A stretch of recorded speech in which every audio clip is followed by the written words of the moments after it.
What if I told you that the next generation of voters, leaders, and lawmakers of our country are scrolling through hours of content a day, but still don't know what's happening in the world around them?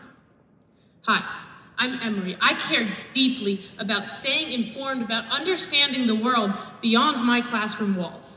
But what really pushed me to speak here today was a moment that caught me off guard. I walked into class, ready to talk about a major news event. The US had just bombed Iran, and I was stunned to realize that most of my classmates hadn't even heard about this. These are smart, engaged teens who spend hours online every day, and yet somehow they miss something that could shape global politics. This made me wonder, how are we consuming information? And more importantly, are we even aware of what we're missing? I'm here today because I believe teens deserve better than a feed full of distractions. We're the next generation of doctors, teachers, spokespeople, and we need to be prepared with real knowledge about the world we're stepping into. Teens spend a significant amount of time on social media. According to the American Psychological Association, about 37% of teens are on these platforms for 5 or more hours a day. But is this time spent wisely? The News Literacy Program found that only 2 in 10 teens could accurately distinguish between news, opinion, advertisement, and entertainment when presented with examples. So, what are we actually looking at every day? When I asked teens if they thought social media content was biased, 70% said yes, while 30% admitted they weren't sure or even thought the content wasn't biased. Even more concerning, only 24% of these teens actively go out of their way to research current events they encounter online in order to form their own opinions. Most teens never take that first step. 48% even said they believe something to be true simply because their favorite creator said it. That number isn't overwhelming, but it's still there. But what if that creator also got their information from social media? How far removed is the content we see from the original news source? On social media, exaggeration is common, especially when a creator is aiming for views. One creator will take a source and they will amplify it, and then the next one will build onto that, distorting the facts even further. By the time it reaches a teen viewer, the original content could be unrecognizable.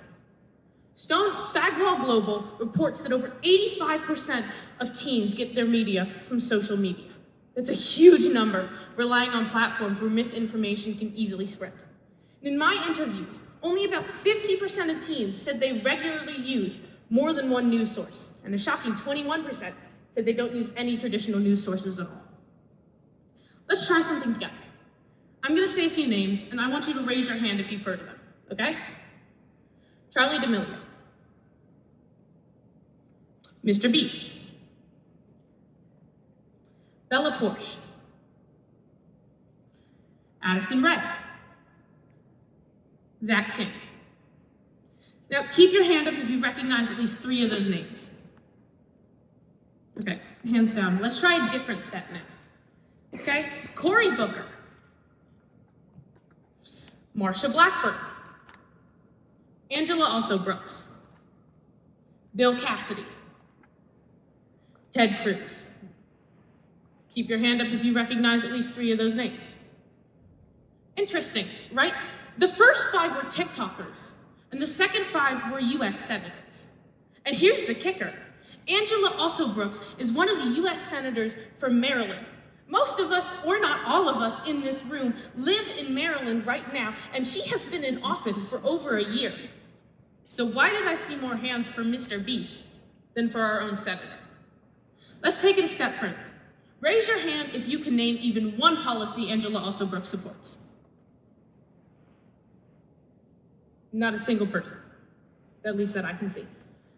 This means that many of us can vote or are almost old enough to vote, and we still do not understand what our elected officials do. That's not just surprising, that's dangerous. When I asked teens if they are ready for elections, 39% said they do not feel informed enough to vote, and even fewer said they understand what our elected officials actually do. When asked, why do you avoid the news, many said it's too sad. But here's the problem. When you tune out the sad, you miss the things that affect your daily life: education, healthcare, climate safety. Now, a lot of you may feel disconnected from social media, completely disconnected. And a lot of you may feel really connected to social media. But the difference is that when you get to look there, do you know what you're actually seeing? To the parents out here, all of you who have children, who have teenagers, your role can be very important in shaping the future that they see. When elections come around, my father doesn't just vote. He talks to me about what he sees, and when a candidate comes up, he asks me if I would like to discuss this candidate with him. And that simple solution can change the way a teen sees things. And now, to the teenagers out in that audience, like I said, a lot of you may feel disconnected to the politics, but it doesn't need to stay that way. Start by turning your news notifications back on. Talk to your friends about what you see in your daily life. You don't need to become an expert overnight, but you do need to start caring, because the decisions being made today are affecting the future you're stepping into tomorrow. Teens spend a very significant amount of time on social media, and that time will not stop as the world keeps moving, okay? Teens spend 5 or more hours a day on social media, scrolling, liking, sharing, consuming endless hours of content. What if even a fraction of that time was redirected towards understanding the policies and decisions that are shaping their future? Imagine the impact if young people use their digital fluency not just to follow trends, but to follow legislation, civic movements, and global issues. What would the world look like when it's different that way? I'm challenging you here to change your mind from passive consumption to active awareness, to use your time online to make a better world offline. Because that's what we deserve. That's what the next generation of teenagers deserve. This is not just my TED Talk. It's your call to action. Thank you.